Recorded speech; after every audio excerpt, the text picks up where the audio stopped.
po, shoutout po sa ating lahat. Nagbabalik ang inyong lingkod sa 26 TV. Ngayon po may reaction video po tayo. Yan patungkol nga po dito sa sinasabi po ni Kalingap Edo patungkol nga po dito sa panibagong gawa ng channel po ni ni Bibi Beyonce, na ayan. At syempre bago tayo magsimula, ayan, isang magpagpalang araw po muna sa ating mga OFW.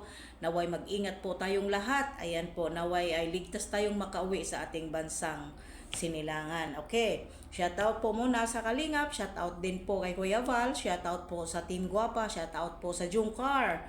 Ayan po. At syempre, shoutout po sa aking kasamahan, no, mga kasamahan. Syempre, shoutout kay Tita Lydia, ayan po, Irma Galon, ayan po. At syempre po kay Sis Jacqueline Docosin, ayan po, Sis Sel PH, at syempre po kay Sis Hayat at Ate Glo, shout out. At syempre po, kapatid ka Works, nag-iisang lalaki po namin yan. Ayan, please po, supportahan po natin, no? Ayan, paki-support po, Ate Glo.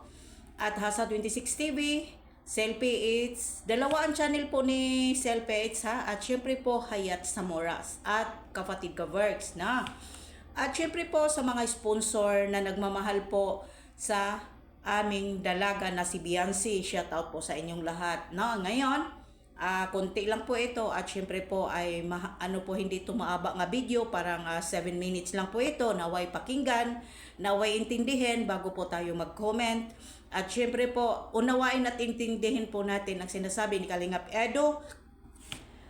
Opinion niya yon, at iba din po yung pagka kung mag-comment po kayo ay yung hindi po below the belt. Kayo na po ang humusga sa ipaparinig kong clip video, no? At siyempre, bago tayo mag-reaction, at parinig po muna natin sa inyo, no? Ayan.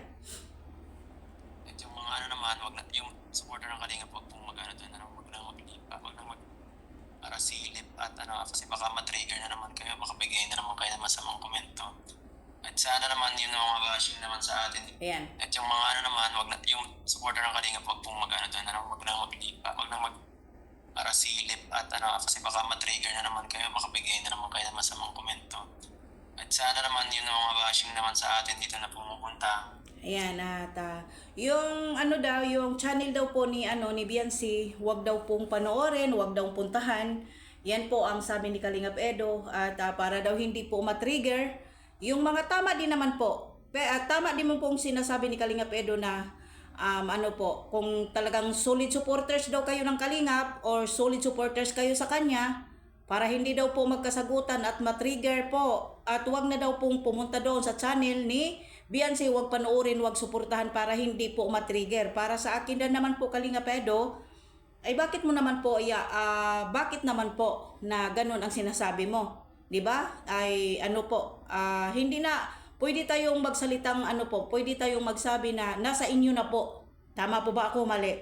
Pwede nating sabihin na nasa inyo na po 'yan. Karapatan po ninyong magdesisyon kung suportahan pa po ba ninyo or panoorin po ninyo.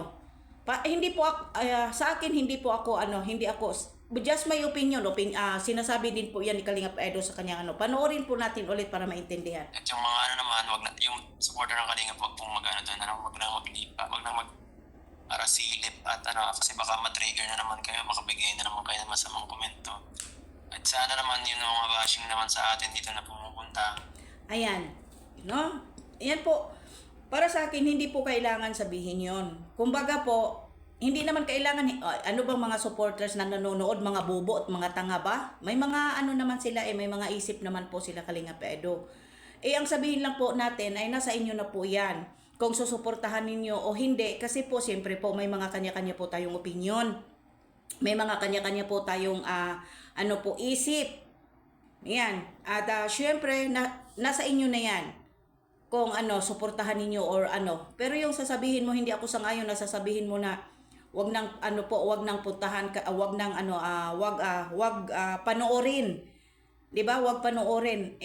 Wag natin utusan ng mga supporters, 'di ba?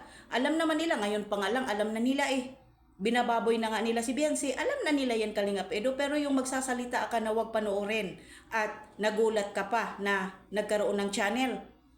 Hindi ka na dapat magulat, Kalingap Edo, sa totoo lang. 'Di ba? Hindi ko na po tinapos yung video kasi ma-copyright po tayo, no? Ay baka po i-ano tayo, baka maano po tayo sa kanyang sa kanyang video sa paggamit diyan sa video ni Kalingap Edo, no? Ayan.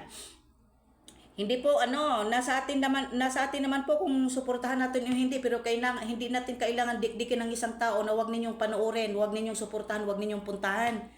'Di ba? Sa mga sa mga supporters po ni Kalingap Edo, nasa inyo na po 'yan. At yung mga supporters din po sa mga sa Kalingap, wala tayong magagawa kung ayaw ninyong panoorin, pero sana din po tama ni naman po ang sinasabi ni Kalingap Edo.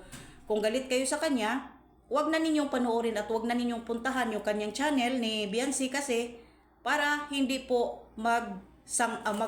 magdebate yung supporters ni Biancy at yung supporters ng Kalingap at yung supporters ni Kalingap Edo, 'di ba? Pero hindi po ako sasang-ayon doon sa sinasabi niya na landakan niya sa buong mundo sa mga sa mga tao na wag ninyong panoorin yung kanyang channel, 'di ba? Simpleng lang naman simple para hindi ka magiging bastos Kalingap Edo. Sabihin mo lang na nasa inyo na po 'yan. Nasa inyo na po 'yan kung panoorin ninyo. Kasi ganun lang kaano 'yan. Wag na lang nasa inyo na po 'yan. Decision po ninyo 'yan. Kayo na po ang bahala humusga. Ganun lang po. Pero yung manawagan ka na wag ninyong puntahan, wag ninyong panoorin ay ang pangit naman pakinggan, 'di ba? Kahit man po ay ganyan po ang ninyong dalawa na parang nag-anuhan kayo, nagkainitan, hindi po. Isa kang charity vlogger, respeto din naman konti sa mga natin, 'di ba? Yun lang po masasabi ko. Hindi ako dito ang akin lang naman po, gumit na po tayo, 'di ba? Yan lang ang masasabi ko, no? Ayan, kayo po ba mga kagwapa diyan, no? Ano po ba ang masasabi ninyo sa yung kasi hindi naman talaga maiwasan na magdebate po talaga, no? Ang sabi ko dito, para hindi po maiwasan ng digmaan dito sa channel ni ni Biancy, ay huwag kayong dumalaw, huwag kayong pumunta or mag-comment man para hindi kayo sa pagsalitaan ng hindi po maganda, kasi alam namin at alam ng lahat na ang lahat po ng sumusuporta po kay Biancy ay yung nagmamahal sa kanya at yung Team Guwapa. Yan lang po, para hindi magkaroon ng digmaan. Tulad ng sinasabi mo, parang wala talaga, wala. Siguro yung galit mo or sama ng loob, nandyan pa rin po siguro sa puso ni Kalingap Edo, no? Ayan. Pero hindi ako sasang-ayon sa sinasabi mo na huwag panoorin, huwag suportahan, yung ganun baga na pananalita, no? Yan, hanggang dito na lang po. Yan lang po ang aking kunting opinion sa sinasabi ni Kalingap Edo, no? Ayan, maraming salamat. God bless po sa ating lahat. See you next video at upload. At syempre, mamaya mag-live po tayo mga kalangga. Bye!